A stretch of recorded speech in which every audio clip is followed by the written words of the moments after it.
Hello, it's Alex and welcome to Hey Little Thrifter. Today I'm going to be sharing my November TBR, and I don't typically do monthly TBR videos, but there are two reading challenges coming up in the month of November that I'm going to be participating in, so I definitely have a good handful of books for the month of November and I wanted to share them with you. The two reading challenges that I'm going to be taking part in are Nonfiction November, which is hosted by Olive at A Book Olive, and the 5 Decades of Horror Challenge, which is hosted by John at Written in Blood. Both of these challenges take place during the whole month of November, and I will leave both of their announcement videos in the description below so you can go check them out for more details. Two fantastic booktubers who you should definitely check out if you aren't already subscribed to them. So for Nonfiction November, the gist is basically to read non-fiction in November. It's as simple as that, and I've chosen one book. It is Monster, She Wrote: The Women Who Pioneered Horror and Speculative Fiction by Lisa Kroger and Melanie R. Anderson. This looks like it's going to be a really interesting read. It's all about various female horror and speculative fiction writers over the centuries. So this is totally my cup of tea and I'm really looking forward to diving in. And for Nonfiction November, there are 4 word prompts that you can choose to use if you like, and one of them is voice, and I thought this book would fit that really well because we're talking about the voices of women within the horror genre. So yeah, really looking forward to this one.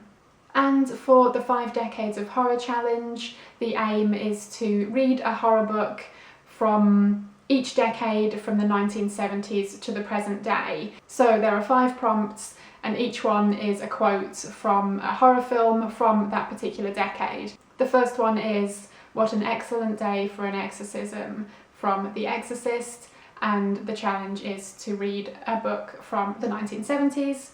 And I'll be reading The Other by Thomas Tryon from 1971. This is about 2 young twin brothers who are seemingly very different from each other. One is very well behaved and the other is definitely not.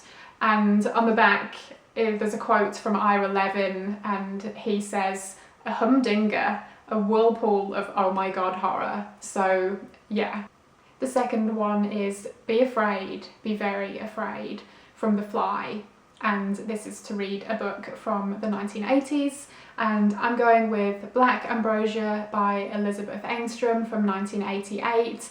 This is a book I've been after for so long, and it's out of print and there haven't been any copies available for the longest time, and thankfully Valancourt Books have recently reissued it as part of their Paperbacks from Hell series. This is a vampire novel and I'm very excited to finally read this one. Number 3 is I'm Your Number One Fan from Misery, and the challenge is to read a horror book from the 1990s, and I'm going to read Darkscope by Margaret Falk from 1990. This is a supernatural novel, and I think it has something to do with a woman who unwittingly unleashes a ghost from a camera, which just sounds brilliant. Number 4 is I Have to Return Some Videotapes from American Psycho, and the challenge is to read a horror book from the 2000s, and I'm going with The Man in the Picture by Susan Hill from 2007. And I don't know too much more about this one other than it is a ghost story, as it says on the front, but this is just a wee little guy. I loved The Woman in Black by Susan Hill, so I'm really looking forward to reading another of her novels. And number 5 is Tasty Tasty Beautiful Fear from It, and the challenge is to read a horror book from the 2010s, and I'm actually going with an upcoming new release. This is The Dead Girls Club by Damien and Angelica Walters. This comes out in December of this year and I got an advance copy through NetGalley. This is about a group of teenage girls in the 1990s where they had a club to talk about ghosts and serial killers and all things weird, and one of the girls is killed And the story picks up in the present day with one of the other girls and a secret from her past that's coming back to haunt her.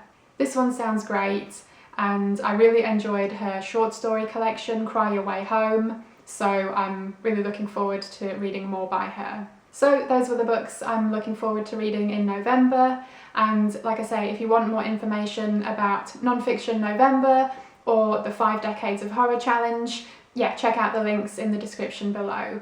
I hope you will be participating in them too. If you are, I'd love to hear what you're going to be reading. Thank you ever so much for watching. I hope you enjoyed it, and hopefully I will see you again in my next video. Bye!